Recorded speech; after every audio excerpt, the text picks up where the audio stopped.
Hello students, welcome to Sandeep Sharma classes. Today we are going to study the explanation of second chapter, First Flight, class 10th, A Tiger in the Zoo. Introduction to the poem. The poem written by Leslie Norris explains the agony and helplessness of a caged tiger that lives in a zoo. ये जो poem है Leslie Norris की लिखी हुई, इसमें Leslie Norris ने एक caged tiger यानी कि पिंजरे में कैद टाइगर की, जो जू में रहता है, जू में रहने वाले केज्ड टाइगर की हेल्पलेसनेस और एगोनी को एक्सप्लेन किया है। हेल्पलेसनेस यानी लाचारी, एगोनी यानी कि क्रोध। तो उस टाइगर की गुस्सा, उस टाइगर की कंडीशन, उस टाइगर की हेल्पलेसनेस को शो किया है इस पोएम में। The poet explains what his life could be if he had been a free animal. Poet ये भी एक्सप्लेन करते हैं कि यदि वो टाइगर केज्ड ना होकर, पिंजरे में कैद ना होकर, यदि वो फ्री एनिमल होता तो उसकी लाइफ कैसी रही होती। What his life could be यानी उसकी लाइफ कैसी रही होती if he had been a free animal, यदि वो एक आजाद एनिमल होता, एक स्वतंत्र एनिमल होता। The poet has tried to explain about the condition of animals that are caged by human beings for their own fun. यहाँ पर पोएट ने यह भी एक्सप्लेन करने की कोशिश की है, उन एनिमल्स की कंडीशन को एक्सप्लेन करने की कोशिश की है जो एनिमल्स ह्यूमन बीइंग्स के द्वारा केवल और केवल अपने फन के लिए, अपनी मौज मस्ती, अपने आनंद के लिए पिंजरे में कैद कर दिए जाते हैं। यानी कि इस पोएम में ये शो करने की कोशिश की गई है कि किस तरह से ह्यूमन बीइंग अपने फन के लिए एनिमल्स को केज में बंद कर देते हैं, पिंजरे में बंद कर देते हैं, और उनकी लाइफ कितनी डिफरेंट हो जाती है। And human being never think about their the change condition of their life. कभी सोचते नहीं है कि इनकी लाइफ कैसी होनी चाहिए, कैसी थी, और हमने इनको पिंजरे में कैद करके किस तरह की लाइफ में जीने को मजबूर, किस तरह की सर्कमस्टांसेस में जीने को इनको मजबूर किया जा रहा है। They never think about it. So let us start the poem. Students, first line is, he stalks in his vivid stripes the few steps of his cage on pads of velvet quiet in his quiet rage. He stands for tiger. Students, this is personification. इस line में personification का use किया गया है क्योंकि यहाँ tiger के लिए ही वर्ड का यूज किया गया है, और जो मेन फिगर ऑफ स्पीच इस पोएम में जितने भी यूज होंगे वो नेक्स्ट वीडियो में मैं आपको प्रोवाइड करा दूंगा, डोंट वरी अबाउट दैट। तो he stalks in his vivid stripes. Students, these are the stripes. Tiger की बॉडी पर जो स्ट्राइप्स, जो धारियां होती हैं, जो लाइंस होती हैं ब्लैक एंड ब्राउन कलर की, उनको स्ट्राइप्स बोला गया है। तो he stalks means walks, moves. He stalks in his vivid stripes. वो अपनी क्लियर एंड ब्राइट स्ट्राइप वाली बॉडी के साथ स्टॉक करता है, यानी कि मूव करता है। कहाँ मूव करता है student? The few steps of his cage. अपने पिंजरे में जो भी थोड़ी बहुत जगह है, limited, the cage is very limited. Students, here the poet wants to show that tiger unlimited space में रहने वाला, जंगल में रहने वाला, ओपन प्लेस पर रहने वाला, उसके स्पेस की कोई लिमिट नहीं है। कितना घूमता है, कितना वॉक करता है, कितना दौड़ता है, कोई स्पेस नहीं है। लेकिन यहाँ जू के केज में, जू के पिंजरे में, he has the space of only few steps. 2-4 कदम की जगह, 4-6 कदम की जगह है उसके पास, और उसी 2-4 कदम की जगह में ही टहलता रहता है। On pads of velvet quiet. अपने वेलवेट वाले पैड्स पर क्वाइट यानी चुपचाप, पता भी नहीं चलता है किसी को। When he moves, when he walks in the cage, the sound, no sound comes from his footsteps. तो on pads of velvet quiet in his quiet rage. In his quiet rage. Students देखिए कितना बढ़िया यहाँ पे words का combination use किया गया है। ऑक्सीमोरन है यहाँ पे figure of speech. In his quiet rage. Quiet means शांत, रेज मीन्स गुस्सा, क्रोध, एंगर। अब यहाँ देखिए, एंगर कभी शांत नहीं हो सकता, लेकिन here the poet has used oxymoron and he or she says that tiger is in his quiet rage, यानी मन में उसके गुस्सा दबा हुआ है, मन में उसे अपनी सर्कमस्टांसेस, अपनी कंडीशन पर बहुत गुस्सा आ रहा है, और अपने गुस्से वाले मन से ही, गुस्से वाले कहना चाहिए एटमॉस्फेयर में वो वहां पर केज के अंदर थोड़ी सी यानी लिमिटेड स्पेस में ही इधर से उधर वॉक करता है।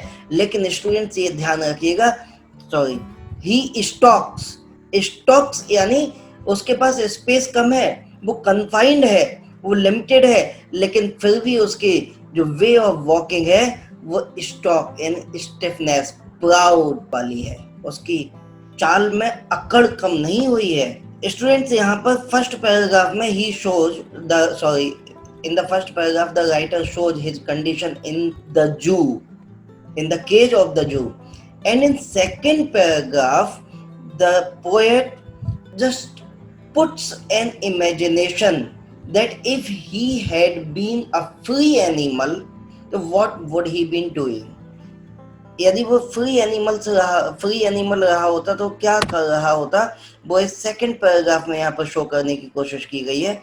स्टूडेंट्स ये ध्यान रखिएगा कि ये स्ट्रेंजर, हर स्ट्रेंजर एक अलग जगह को, कोई स्ट्रेंजर जू का सीन रिप्रेजेंट करता है, तो कोई स्ट्रेंजर फॉरेस्ट का सीन, जंगल का सीन रिप्रेजेंट करता है। तो ये ध्यान रखिएगा कि कौन सा स्ट्रेंजर कहाँ का है। फर्स्ट स्ट्रेंजर फॉर जू, यहाँ पर जू का सीन है, वो उसमें केज में है, राइट स्टूडेंट्स। यहाँ सेकंड स्ट्रेंजर में एक केवल सोचा गया है कि यदि वो फ्री होता, यदि वो जंगल में होता तो क्या कर रहा होता। Let us see, he should be lurking in shadow, वो कहीं छाव में लर्किंग कर रहा होता है। लर्किंग स्टूडेंट्स वर्ड मीनिंग वाले उसमें बता चुका हूं मैं कि लर्किंग मीन्स घात लगाना, किसी पर अटैक करने के लिए अपने प्रे के वेट में कहीं छुप कर बैठना, ताकि प्रे को पता नहीं चले that something or someone is hidden there. He should be lurking in shadow, यदि वो फ्री होता तो कहीं किसी शेडो में घात लगा कर बैठा होता।